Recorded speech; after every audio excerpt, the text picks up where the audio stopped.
First time ever in a comedy club. I won $50. I only went on a dare.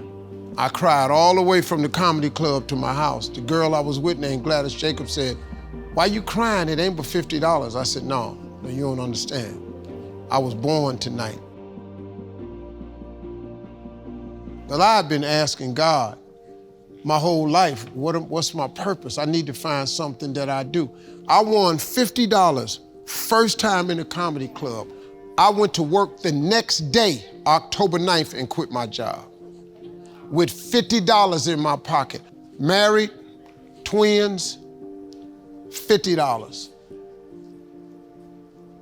My ex-wife said, "You can't do that. That's foolishness." Her mother told me, "You're not even funny." My mother told me, "Boy, you don't do stuff like that. You work like your daddy and your brothers."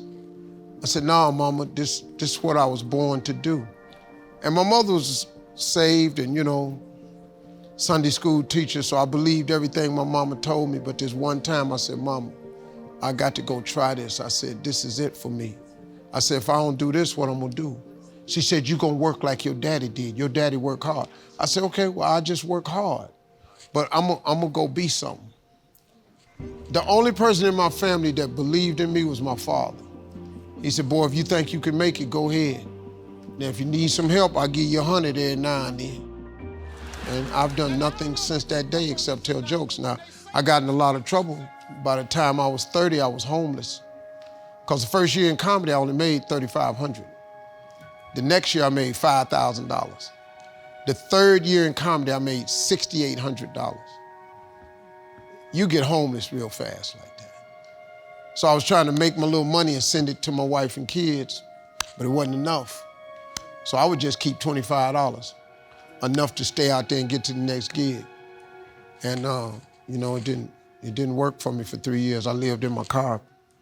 You have to take chances in life. If you want your life to be something special, you eventually have to take a chance. You can't do normal things and expect extraordinary results. It doesn't work that way. You have to take an exceptional chance one time.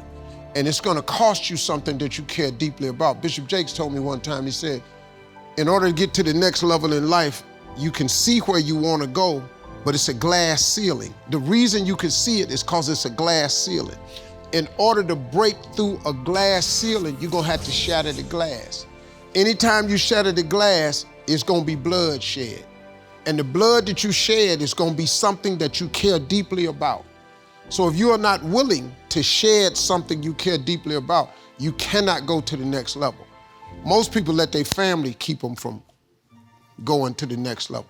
Some people, your friends. Some people, it's your job, your position keeps you from going to the next level. But if you go to work every day and you ain't happy, if you don't wake up overjoyed to go to work, that ain't no life, man. You got the wrong job. And you know why you got the wrong job? Because you ain't living in your gift. You only find peace and happiness when you live in your gift, the thing God created you to be. If you don't ever do what God created you to be, man, you'll never be content. You'll be miserable. All the time, I was miserable. For 27 years, misery. I couldn't figure it out until I won that money. I won $50. Just 50, but changed my whole life. I made a lot more since that 50. But guess what? I still tell jokes. So all these is jokes. If I don't be nothing else, I'm gonna be funny. That's the deal, ain't it? If you hire me, you gonna get these jokes. Cause that's my gift. What you want me to do? They hired me to speak at this insurance company one time. All these big wigs sitting there. So I started telling jokes. The audience was dying laughing. This guy came up to me and said, "I hired you as a motivational speaker." I said, "That's what I do." "Well, what's the laughing for?" I said, "Because it holds people's attention."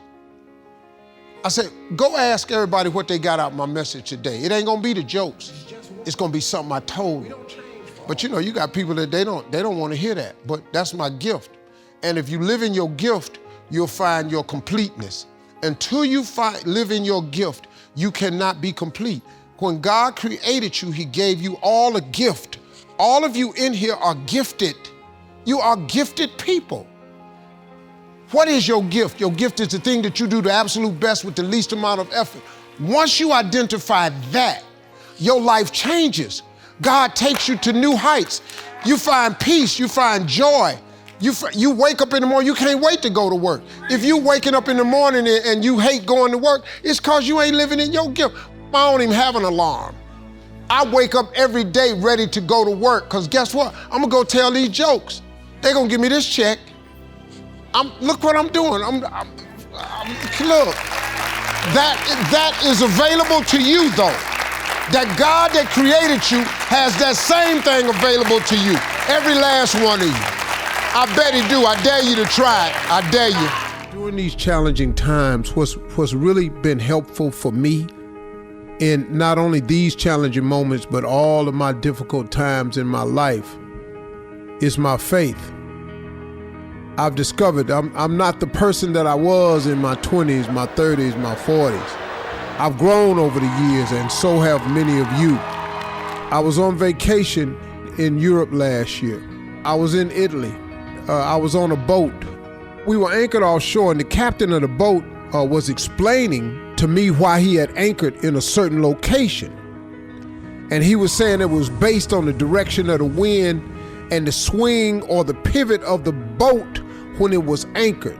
When a boat uses or lowers its anchor, he wants the rope or the chain that's attached to the anchor to be long enough to reach the bottom of the ocean or the lake floor. And if it does, the anchor is gonna hold the boat in place so the wind don't blow or push the boat around or the current pushes it into the rocks. Well, while he was talking, I was tripping because I suddenly realized that God was my anchor and my faith was my chain. I said in the intro that I wasn't who I was in my 20s, my 30s, and my 40s. Because see, back then, my faith was on a short rope. See, so my connection to God was let's just say limited. But back then though, I was in much shallower water. So sometimes my anchor could hold me in place when I used it.